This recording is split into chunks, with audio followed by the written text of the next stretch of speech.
Continuamos con Saber y Sabor. Para los que recién se enganchan, estamos con Lili Fanny Pérez, profesora de Historia. Estamos con Martín Villagrán San Millán, historiador. Y Gori Caro Figueroa, también es historiador, periodista, escritor. Estamos en un programa homenaje al general Manuel Belgrano. Vos, Gori, estabas hablando en el bloque anterior sobre las ideas monárquicas de Belgrano, y te corté porque me pedían su espacio los anunciantes, sí. Así que, claro. Por favor, continúa con lo que decías. Claro. El Congreso de Tucumán se reunió en el peor momento de la situación, digamos, general en América, independiente que estaba todo en retirada, y con la recuperación, digamos, del trono de Fernando VII y el dominio, no solamente de la idea, sino del poder de las monarquías absolutas de Europa y también, digamos, de Rusia, la famosa Santa Alianza. Entonces, el Congreso de Tucumán fue una apuesta muy fuerte en el momento más difícil de la independencia. Fue una arremetida, una apuesta muy riesgosa, una maniobra que finalmente, digamos, resultó bien. Entonces, el Congreso tenía como misión declarar la independencia. La Asamblea del año 13 no lo había hecho, se había reducido algunas cosas que eran muy importantes, pero tenía también como misión dictar una constitución y dentro de la constitución definir cuál era la forma de gobierno. Entonces, Belgrano, que acababa de regresar de Europa, se reúne con los congresales para explicarle que la idea republicana estaba en retroceso, no solamente en retroceso, sino desprestigiada en Europa por los excesos que se habían cometido por parte de la Revolución Francesa y por los errores que se habían cometido también aquí en el Río de la Plata y en el Alto Perú, con Castelli, por ejemplo. Entonces, el tema de la fórmula monárquica, no monárquica absolutista, como he dicho, sino una monarquía moderada, parlamentaria, ¿no? Como se pensaba. Parecía, tenía digamos, sentido, lo que tiene España e Inglaterra, por ejemplo. Claro, ¿no? tenía sentido porque una contrarrestaba el rechazo europeo, porque ellos tenían temor, se habían juramentado, de rechazar todo intento republicano.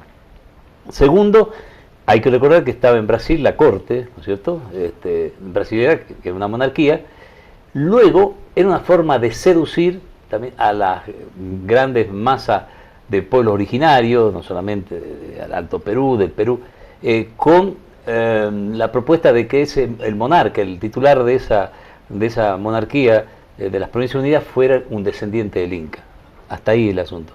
Entonces, algunos dijeron que bueno, era una idea muy alocada de Belgrano, que era una especie de actitud de actuación que no tenía sinceridad, pero en realidad Belgrano estaba convencido de que eso era así.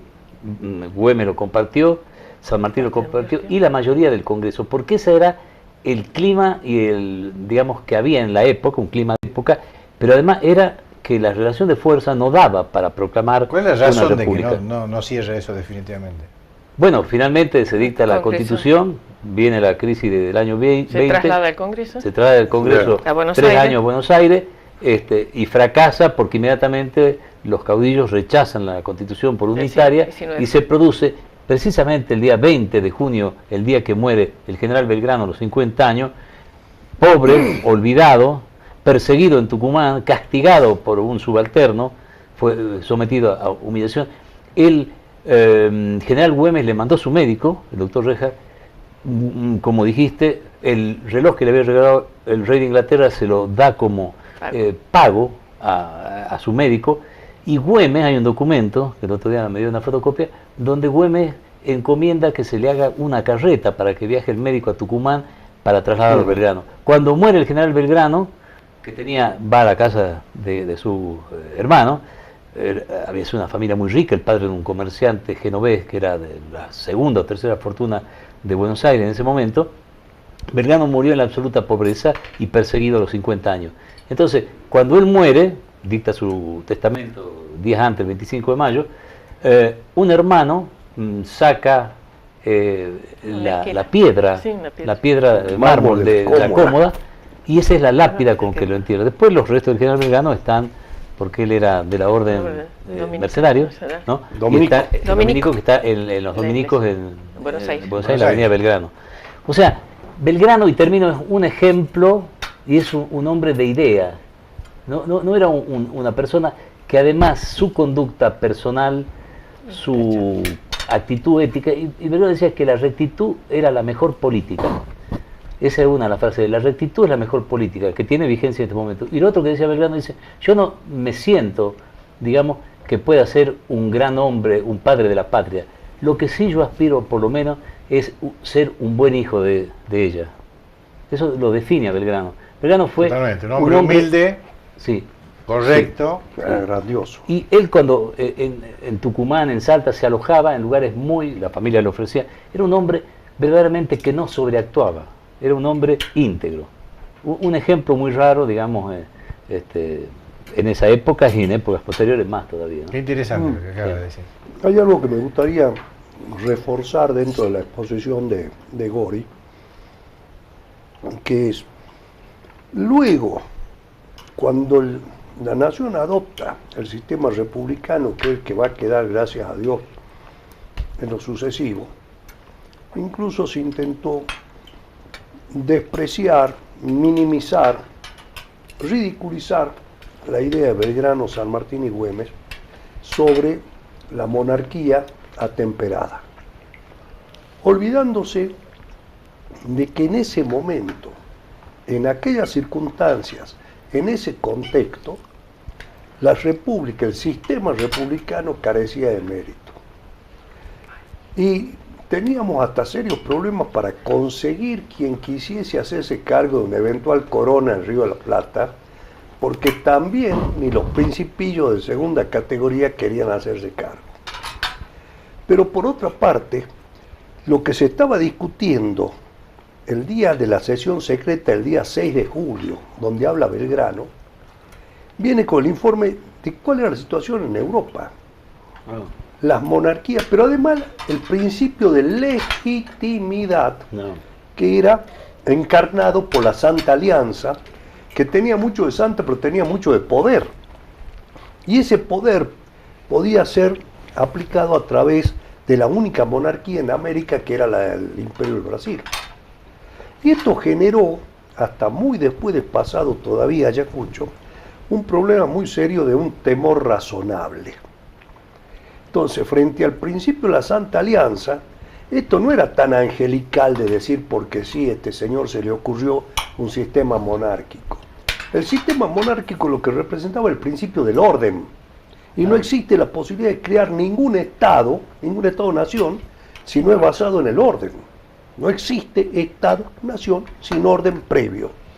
Y frente a la amenaza seria que era la Santa Alianza, como aliada del rey de España, para imponer una presunta legitimidad, estos americanos decían, nosotros tenemos una legitimidad mucho más grande que la del mismo rey de España, porque lo queremos es retrovertir a la legalidad originaria de antes de que el rey de España se apodere de lo que era la corona de los incas. O sea que el razonamiento del punto de vista político en esas circunstancias era muy interesante.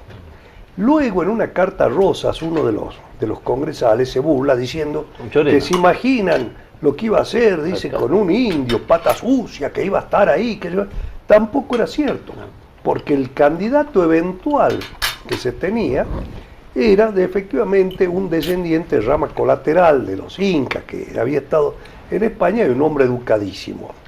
No era una cosa así tan etérea. Y por otra parte, fíjense que lo que estaba en juego era la independencia hispanoamericana. Todavía no estaban los Estados-nación. Todavía había un sentimiento de América. La lucha era de los americanos, a punto tal de que el mismo Torrente, el historiador realista español, habla en su libro La Revolución Hispanoamericana. Es un todo.